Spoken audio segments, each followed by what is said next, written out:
Good afternoon, everyone. This is Farmer Christopher of Journey to Zero Hunger Foundation. So, I want we are here to give the updates on the cabbage that we planted on the 25th of February, that's 2025. Quickly, let's just do a recap of what happened on that day. We planted cabbage and we used a nursery tray. We talked about why cabbage and we talked about some inputs like nursery tray, um, cocoa pit, the seeds, a sprayer, and so on. Those things that we will be needing for the planting. We planted, I said on that day that one seed a hole is okay.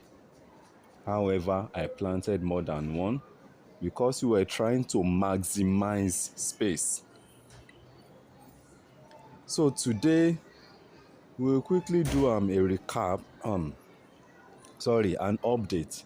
It's 5 days after we did the planting. It's the 2nd of March 2025. You can see the seed have started sprouting. Some of them have started sprouting. I have added manure before it came to my mind to do this video. I already added the manure, but this manure rabbit is rabbit feces. We chose rabbit feces because you can easily apply it almost immediately. For poultry feces, which is the best, um, you have to dry it for like 3 to 4 weeks before you apply it on your crop. But for rabbit, in 2 3 days you can dry it because the water content in rabbit feces is normally very very low. So microorganisms that will destroy our crop do not thrive in rabbit feces easily. So it comes out dry and can easily be applied in like 2 3 days instead of waiting for 3 to 4 weeks before you can dry the poultry feces. So we have applied the manure. Another reason we are applying manure, we are not using NPK, is that the crop we are planting, which is cabbage, our priority is leaf production. The nitrogen in manure helps to promote leaf formation. The leaves will grow bigger on time. Unlike NPK, which contains nitrogen, phosphorus, and potassium in large quantity, which is also okay, but not necessary. At least the potassium and the phosphorus are not necessary for now because they do not worry about leaf formation. Throughout the life of cabbage, leaf formation is what is most important. But what we eat is also the leaf. The leaf has formed in such a way that it looks like a fruit. Oh, so we have applied manure after 5 days to help it produce more leaves and bigger leaves.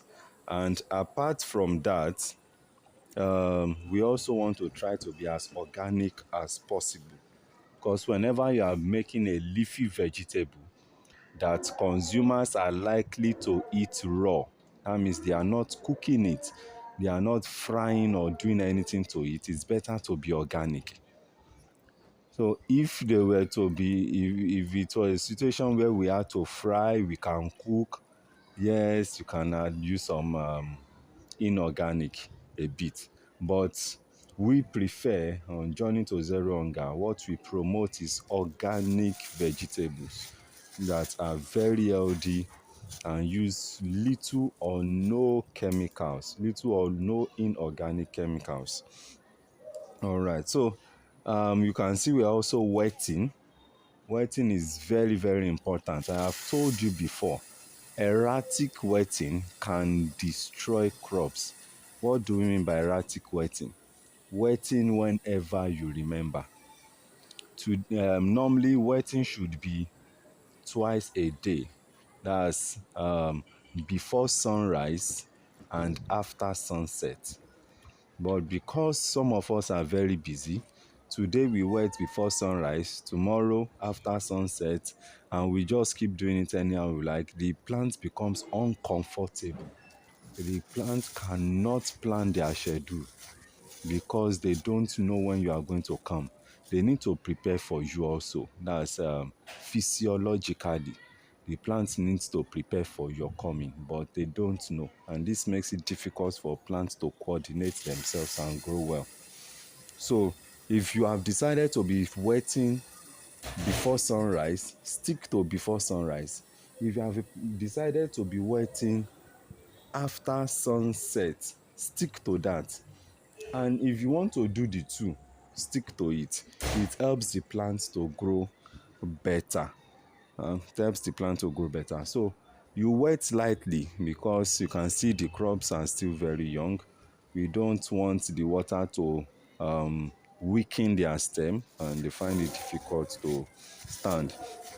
And you can see it's under a shade also. It's under a shade for now because it's in the nursery. We don't want a sudden rain to come and it's too heavy for them. We don't want strong wind. We don't want the harshness of the sun. That's the sun heat as well as the sun intensity. We want to have our own kind of environmental physiology. That's control the environment for the plants for now. And we will be transplanting in about 2 weeks time. We'll do another video before then when they're about almost 14 days old. That's 2 weeks. We will transplant at the third week. So that's the update on our cabbage production or cabbage farming. Thank you very much. You can ask your questions on the group or drop your questions here on YouTube, and that's in the comment section. Please remember to like and subscribe. Okay, share, like, and subscribe. It helps us to have more views. It helps us to have more views. Thank you very much. Bye.